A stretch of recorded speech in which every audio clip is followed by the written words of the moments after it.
Oh, natatawa ka. Ay, naku, dahil natatawa ka. Susan, sa panahon ngayon, ang daming pwedeng gawing skincare. Ano talaga level up na rin, ano? Oo.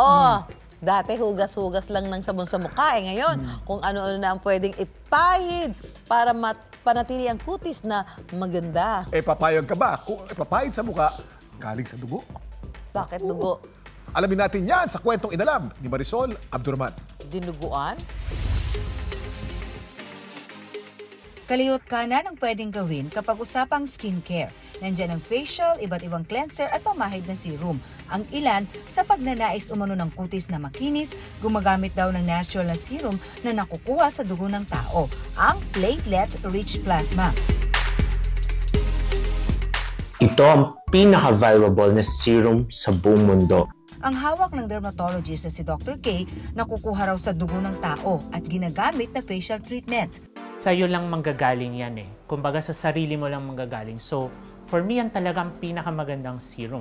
Kasi nga, galing sa sarili mo. Kumukuha kami ng dugo from our patients, pinapaikot sa tinatawag nating centrifuge, then kinukuha natin yung portion na rich in platelets. Over 500 growth factors na napakaganda para sa balat. Basically, ang function niya is para mapaganda yung daloy ng dugo sa ating balat.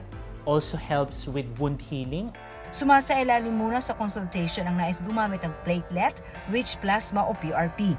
Gamit ang microneedling procedure, direktang tinuturok sa mukha ang PRP para mabilis umano itong ma-absorb ng balat. Pag sinabi nating serum, mas concentrated, mas matapang. Yung serum usually pampabrighten yan ng skin, no? Pampa-improve ng texture. Also, ina-address niya yung pigmentation or yung pangingitim ng balat. We will create small holes on the skin para yung PRP mas pumasok, mas mag-penetrate siya sa balat, nagiging mas effective. Madalas gawa sa medical substance na may vitamin content ang mga serum na nabibili sa merkado. Pwede siyang i-inject para yung sakit nila sa kasukasuhan mag-improve.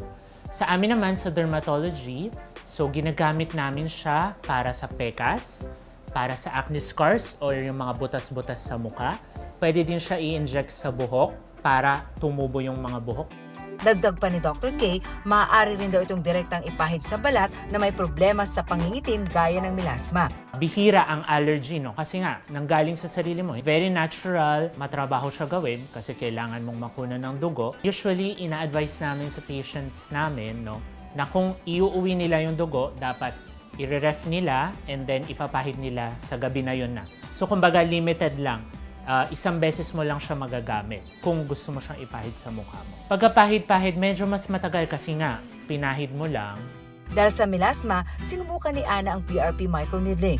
I have my melasma here and here. After swimming, nagbilad sa araw, hindi nag-sunblock. Tapos na-notice ko na the following day, ayun na, meron na siyang itim dito. Umabot ng halos 30 minuto ang proseso na ginawa kay Ana at hindi bababa ang presyo nito ng 5,000 piso. Nakadepende naman sa kondisyon ng balat kung ilang session ng PRP microneedling ang kailangan gawin. Dapat alam mo na hindi maaaring gamitin ang platelet-rich plasma sa ibang tao para maiwasan ang kontaminasyon at posibleng hawaan ng sakit na galing sa dugo. Kinakailangan ng pag-iingat sa ganitong klase ng procedure ayon kay Dr. Grace Beltran. Pagkakuha mo ng mga 20cc ng blood, konting-konti na lang yung matitira na magagamit mo for the procedure. Every time nagagawa ka, you have to do blood extraction from the patient himself. Siyempre, kinukuha mo yung blood ng tao eh. Baka mahilo naman after yung kinukunan mo ng blood extraction for PRP purposes, no? Infection could be possible, no? Kung madumi ang pagkakagawa mo, pwede ka magkaroon talaga ng infection. Pagka magpapagawa kayo ng procedure, na nag-i-involve ng needles, dapat siguraduhin yung merong doktor doon sa clinic para ma-ensure na safe ang magiging procedure dahil ang procedure na to ay isang medical procedure. Mahalagang mapangalagaan ang mukha at balat at sa pagkakaroon ng magandang kutis, pag-aralang mabuti at kumonsulta sa mga eksperto para ang balat maging makinis. Ako si Marisol Abdurman at yan ang kwentong dapat alam mo.